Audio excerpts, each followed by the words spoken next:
자, 오늘도 하나님의 은혜와 사랑과 평강이 여러분과 함께 하기를 진심으로 축복합니다. 이제 성막 설교 두 번째 설교하는 시간입니다. 출애굽기 27장 1절로 8절을 통해서 노스로 싼 번제단의 은혜라 하는 제목으로 함께 은혜를 나누고자 합니다. 하나님은요, 항상 성도들과 함께 하시고 성도들이 하나님께로 가까이 나오기를 원하시고 또 하나님과 인간과의 관계가 회복되기를 원합니다. 어떻게 보면 신앙생활 제대로 잘하면요, 정말 하나님과의 관계 회복이 이루어지거든요. 그럼 하나님과의 관계 회복이 이루어졌다는 말은 하나님을 사랑하게 되고 하나님을 섬기게 되고, 그것이 바로 믿음이라고 하는 것입니다. 그래서 성경에 보면 하나님과 뜨거운 교제를 나눌 때 우리의 삶을 그분이 도와주시는 거예요. 그래서 살다 보니까 어머나, 여기까지 하나님 도와주셨네, 에베네셀의 고백이 나오게 돼요. 왜? 여호와 니시 이기게 하시고 여호와 일에 준비된 축복을 받아가면서 살게 되는 거예요. 왜? 그분이 나와 함께 하시니까 임마누엘 은혜라고 말을 하는 것입니다. 사랑하는 성도 여러분, 우리는 하나님과의 관계가 중요하다는 것. 그래서 시편 138편에 지금 번역 성경 말고 그 전에 성경 읽어보면 이런 말씀이 있어요. 여호와와 관계된 것을 완전케 할지니라. 이 관계라고 하는 말은 이게 야다하는 히브리 언어 속에서 나와요. 뛸래 뛸 수 없는 관계를 의미해요. 나는 하나님 없이는 못 살아, 하나님과 영원히 같이 있을 거야, 이런 관계를 완전케, 즉 신앙생활을 온전히 형식적이지 않고 온전히 하는 자에게는 3절에 이렇게 말합니다. 주께서 간구하시는 날에 기도하기만 하면 다 응답 주시겠고 내 영혼을 장려하여 강하게 하신다, 이렇게 보장해 주면서 8절 말씀에 이런 말씀이 있어요. 여호와께서 보상해 주시리라, 이렇게 결론을 내렸거든요. 우리가 신앙생활 하는 것, 하나님과의 깊은 관계를 맺는 거예요.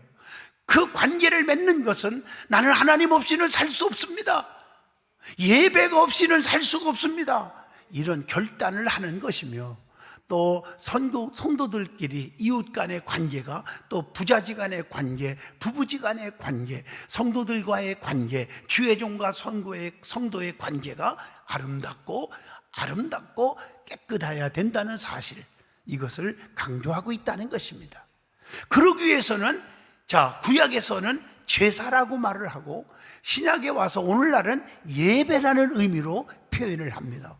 예배를 통해서 하나님을 만나주시고 하나님과의 관계를 깊게 하시는 줄로 믿습니다.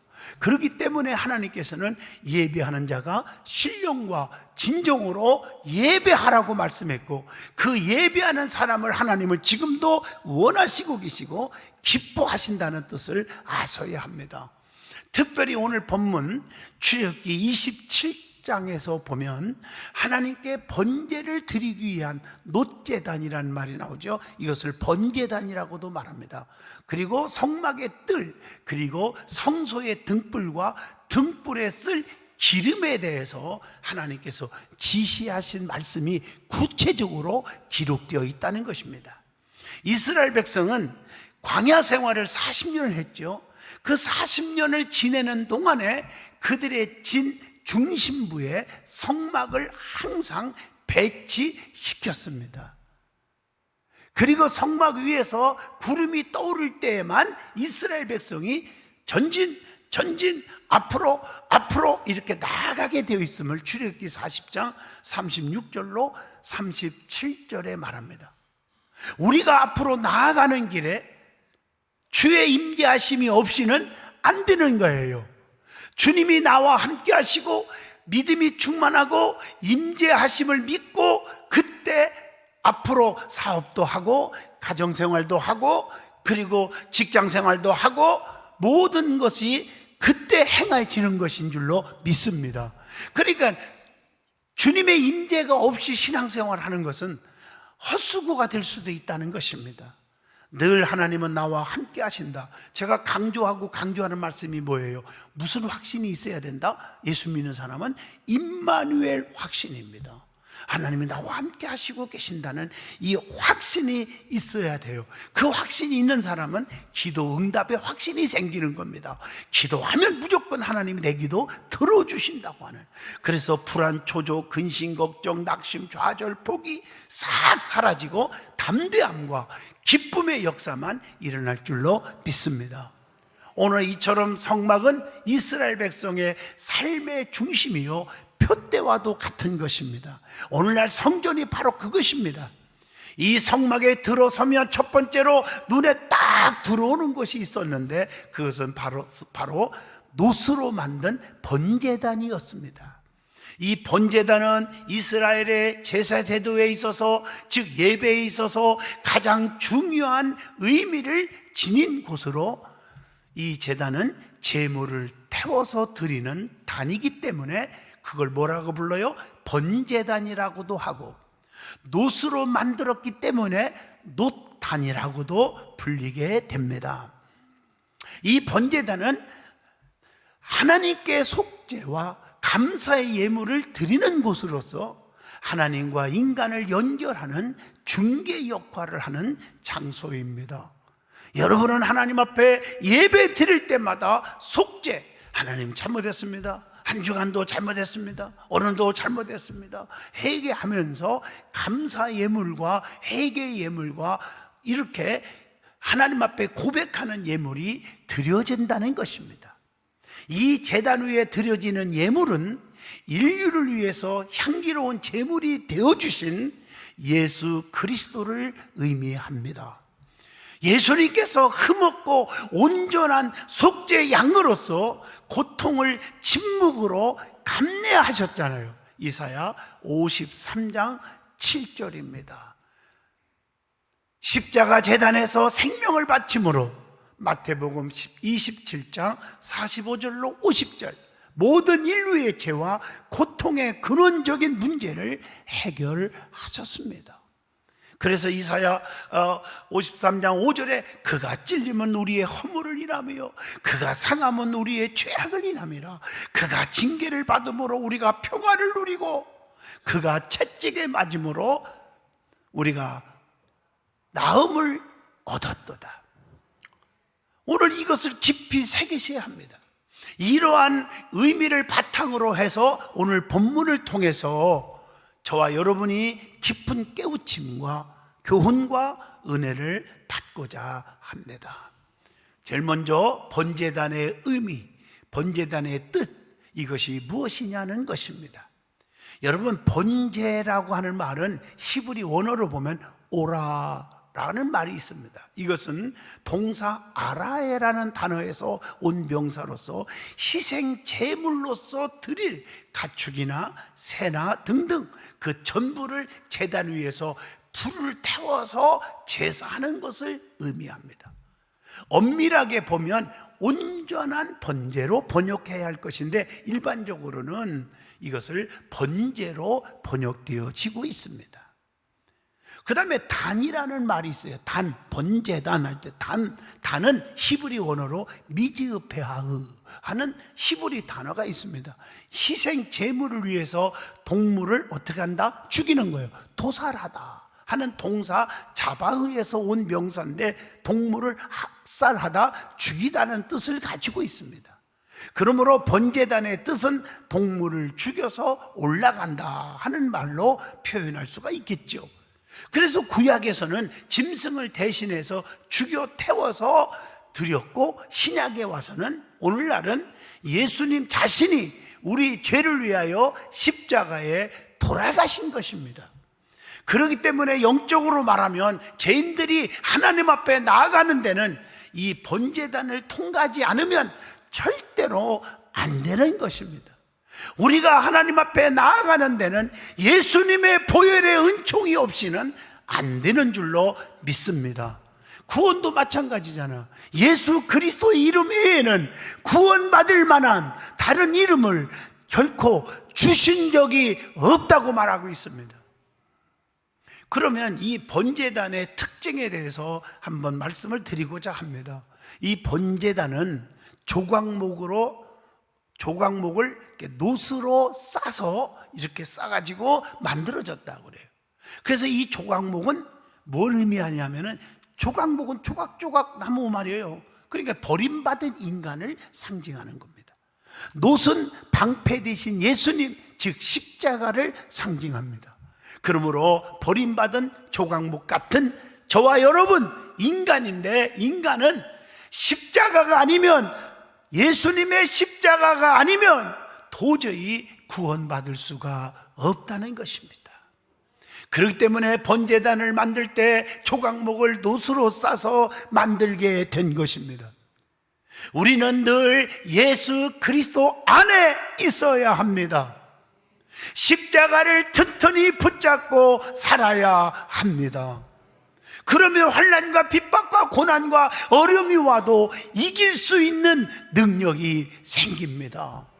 이 번제단의 불이 아무리 뜨겁게 타도 노스로 감싸진 조각목은 절대로 타지 않는 것 같이, 우리들도 환난, 불같은 시험이 온다 할지라도 예수님 안에 있으면 절단코 완전한 피난처가 되는 겁니다.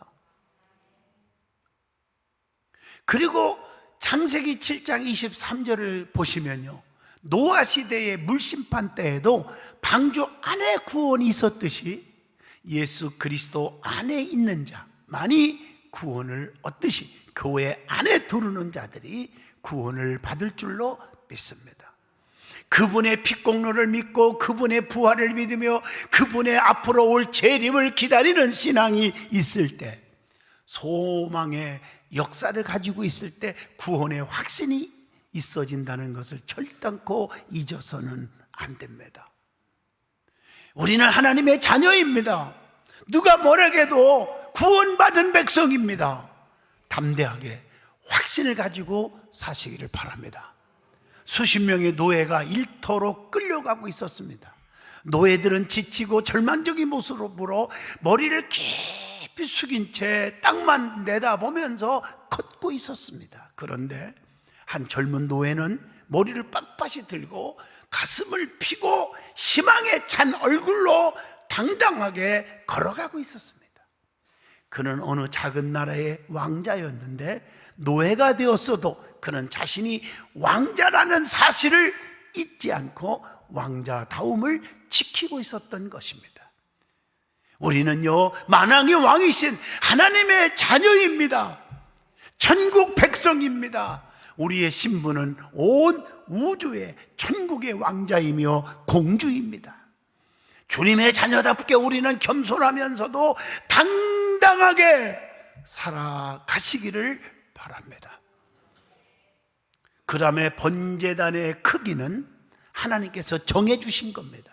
하나님께서 본문 1절에서 보면 장이 5규빗이요 광이 5규빗에 단을 만들 때 네모 반듯하게 하며 고는 3규빗으로 하라 구체적으로 명령하셨어요. 여기서 5는 율법, 즉 말씀을 상징하고 3은 삼위일체 하나님을 뜻합니다. 즉 성령 충만, 은혜 충만도 중요하지만 이 모든 것이 말씀의 기초 없이는 아무 소용이 없는 줄로 믿습니다. 말씀에 기초가 없으면 신비주의로 빠지기 쉽습니다.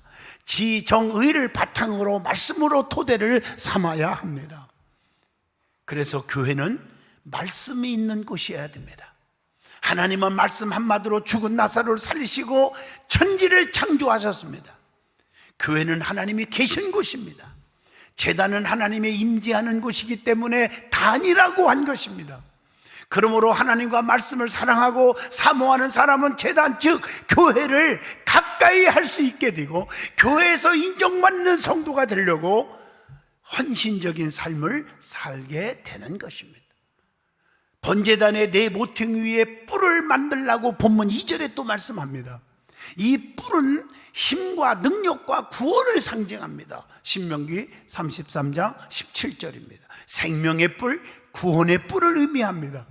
번제단이 성소 안에 있었기 때문에 범죄자나 피신자가 이 뿔을 딱 잡고 있으면 일종의 높이 성으로 삼기도 한 거예요. 누구든지 건들 수가 없었어요. 여러분, 그래서 제단 뿔을 잡으라 하는 말이 무슨 얘기인 줄 아세요? 힘들어도 교회의 제단 뿔을 잡고 교회를 사랑하고 충성하는 사람은 아무리 힘든 일이 생겨도 여러분, 하나님이 해하지 않게 하실 줄로 믿습니다.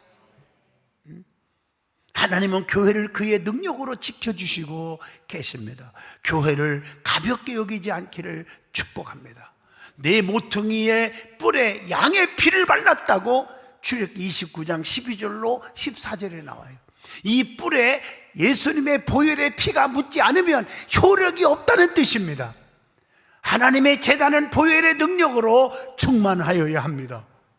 세례 요한이 요한의 아버지 사가라는 성령 충만을 입고 예수 그리스도의 나심을 예언했고 예수 그리스도를 구원의 뿔로 찬양하고 있음을 누가복음 1장 68절과 69절에서 말씀합니다. 자, 구원의 뿔이신 예수님께 나오기만 하면 죽을 죄를 지은 자도 용서받게 됩니다. 강도도 구원받았잖아요. 세례장 사케오도 구원받았습니다. 현장에서 잡힌 가늠한 여인도 용서받았습니다. 예수님의 복음은 구원을 주시는 하나님의 능력이 될 줄로 믿습니다. 그리고 오늘 본문 4절을 보시면 네 모퉁이에 4개의 고리가 있습니다. 이 고리는, 연결하는 이 고리는 사랑을 의미합니다. 고리는 시작도 끝도 없습니다. 영원을 상징합니다. 사랑은 영원하며 모나지도 않습니다. 사랑 있는 제단이 참 제단입니다. 그러므로 교회는 사랑으로 가득 채워야 합니다. 용서로 가득 채워져야 합니다. 품는 마음으로 가득 채워져야 합니다. 시기, 질투, 미움, 다툼, 이것은 가짜 신자들입니다. 주님의 사랑은 아카페적 사랑입니다. 이것은 절대적 사랑이요, 희생적 사랑이요, 무조건적 주는 사랑입니다. 뭘 받으려고 하지 마시고 주는 사랑을 베푸시길 바랍니다.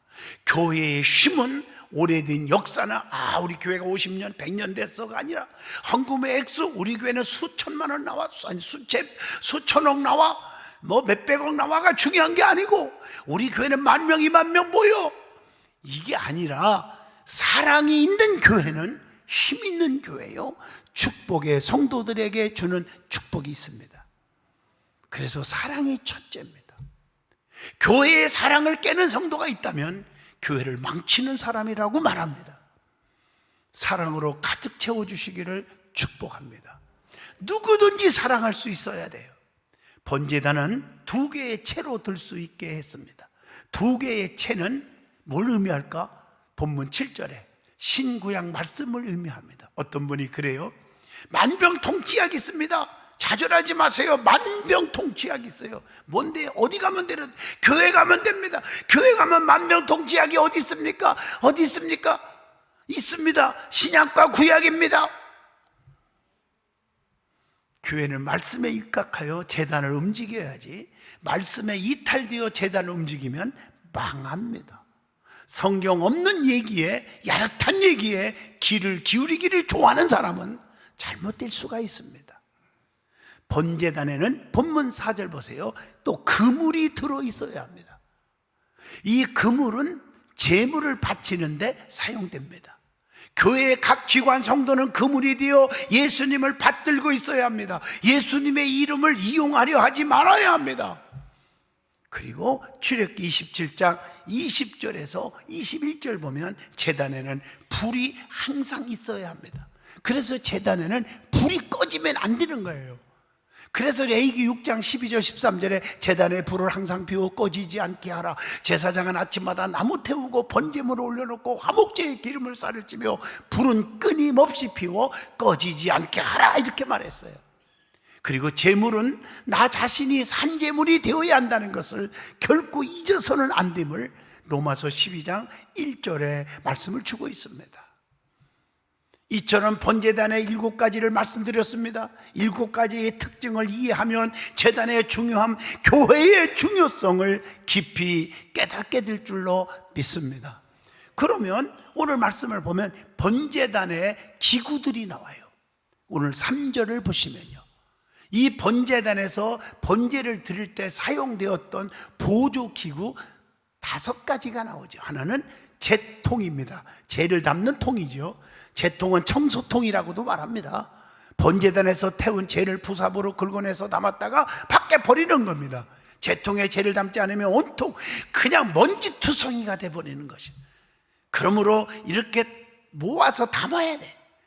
여러분 성도들이라면 내가 다 내 탓이야, 모두가 내가 잘못했어, 다 끌어 모아서 버려야 합니다.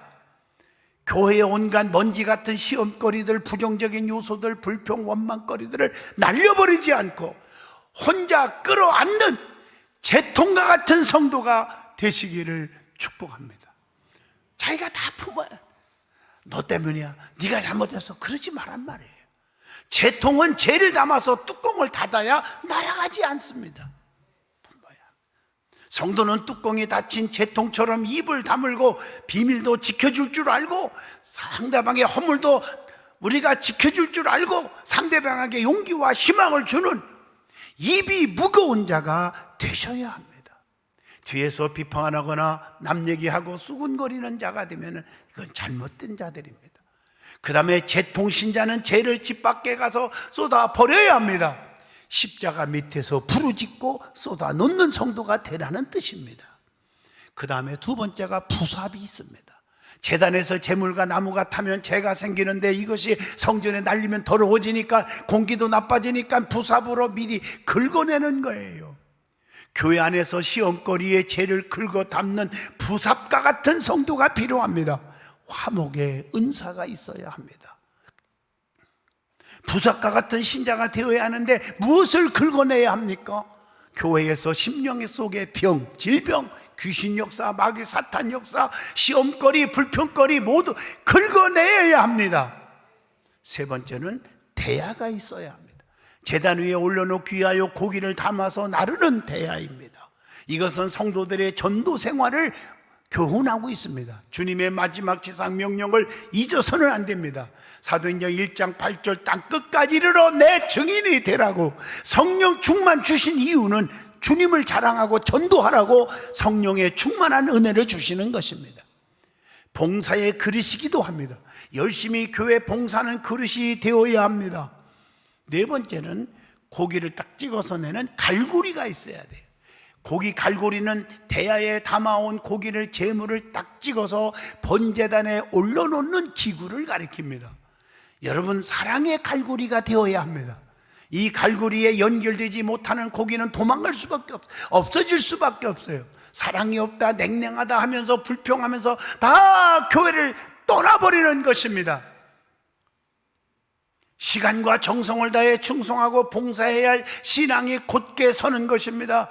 자신이 사랑의 갈고리에 찍혔다 싶으면 교회에 빨리 적응하여 내 교회라는 의식을 갖고 열심을 내서 교회 중심, 교회의 기둥이 되도록 성장하는 신앙인이 되시기를 축복합니다. 융화시키는 사랑의 고리 역할을 하는 피스메이커 성도가 되시기를 축복합니다. 새 신자들이 교회에 오면 어색하고 서먹거리고 그렇게 생각하잖아요. 근데 교회에 정을 두지 못할 때가 있잖아요. 이런 사람들을 빨리 사랑의 갈고리로 찍어서 함께하는, 그런 연결시키는 그런 역사를 이루어야 합니다. 하나님과 성도 사이, 성도와 성도 사이, 목회자와 성도 사이를 연결시킬 수 있는 사랑의 갈고리 신자가 많아지기를 축복합니다. 예수님은 가장 크고 훌륭하고 귀한 갈고리 역할을 하셨어요. 자기 몸을 십자가에 내어줌으로써 의로우신 하나님과 죄로 죽어야 할 저와 여러분 인간을 연결시켜 주신 분이 예수님이십니다. 갈고리 되신 예수님도 우리를 위해 그렇게 하셨잖아요. 항상 십자가의 은총을 생각하세요. 우리도 예수님처럼 희생적 사명으로 서로를 대하는 성도들이 반드시 되시기를 바랍니다. 다섯 번째로 불을 옮기는 그릇이 있었어요. 그걸 화도라고 말합니다. 불을 번제단 위에 쏟아 불사르는 그릇입니다. 영적으로 이 불은 성령의 불을 의미합니다. 교회는 성령 충만한 성도가 많아야 합니다. 뜨거운 성도가 많아야 합니다. 찬송이 뜨겁고 기도가 뜨겁고 말씀이 뜨거워야 합니다. 이론적이고 습관적이고 왔다 갔다 예배만 드리는 성도가 많으면 교회는 심각해집니다. 교회는 성령 충만, 뜨거운 성도가 많아야 돼요. 그래서 기도도 뜨겁게, 찬송도 뜨겁고 간절하게, 말씀도 뜨겁고 간절하게 전해야 되고 간절하게 듣는 자가 되어야 합니다. 뜨거운 성도들을 주님이 원하십니다. 미지근하면 내 입에서 토해버리라고 그랬습니다. 뜨거운 성도가 되기를 바랍니다. 내 이기적으로 내 욕심에 의해서 신앙생활 하지 마세요. 오직 하나님께 영광. 그래서 오늘부터 여러분 기도한 후에 하나님께 영광 찬양을 돌리지 않습니까? 그게 머릿속에 박혀야 됩니다. 오직 영광 하나님께. 나는 살아도 주를 위해 살고 죽어도 주를 위해서 죽나니 사나 죽으나 주의 것입니다. 먹든지 마시든지 주의 영광을 위해 살겠습니다. 결론적으로 말씀합니다. 예수님께서 양손 양발에 못 박히시고 머리에 가시멜로가 쓰고 옆구리에 창으로 찔림당하고 채찍에 맞아 처참하게 피와 물을 쏟으신 십자가에 기억하세요. 그 피로 사신 교회는 구약시대의 성막의 번제단과 같습니다. 번제단의 기구들, 제물, 기둥 모두가 십자가, 말씀, 성령, 예수님, 성도의 충성 등등을 교훈하고 있다는 것을 잊어서는 안 됩니다. 교회의 사명이 얼마나 중요한 것이고 성도 한 사람 한 사람의 그릇의 사명이 얼마나 귀중한 것인지를 깨닫고 이제 자기 위치를 잘 지키며 사명을 감당할 수 있는 온유와 겸손한 성도들이 다 되셔서 주님의 주시는 은총을 체험하시기를 축복합니다. 기도합니다. 거룩하신 하나님 감사합니다. 은혜와 진리로 가득 채워주셨으니 감사합니다. 성령의 충만함을 오늘도 우리에게 깨우쳐 주었습니다. 노스로 싼 번제단에 깊은 은혜를 주셨사오니 얼마나 제단이 중요한지 저들은 하나님 십자가를 붙잡는 교회의 제단 뿔을 붙잡고 충성하는 귀한 일꾼들이 되게 하시옵소서. 예수님 이름으로 기도하옵나이다. 아멘.